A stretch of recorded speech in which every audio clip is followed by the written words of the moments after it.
Are you guilty of using one memory technique for a specific type of information? Now, I talk about how you want to use all memory techniques, but what you want to do also is to use multiple techniques on one type of information.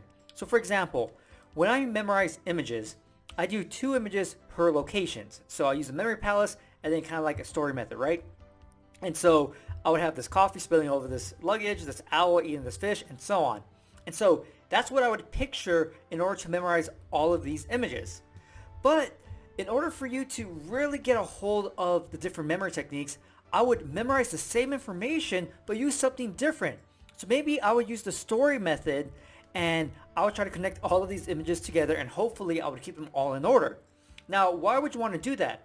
Well, you do that because you start to learn things about these different techniques when you're memorizing the exact same information.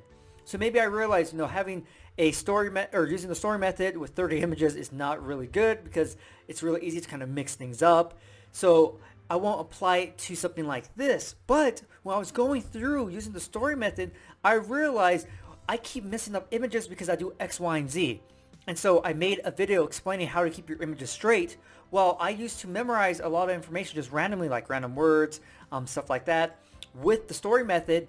And I would have like a big list of words I was memorizing, but I kept messing things up. But I figured out, hey, I could do this in order to keep all the images in order. And so yes, it may not be useful for that specific type of information because at the end of the day, I would always use a memory palace and probably 2 images per location.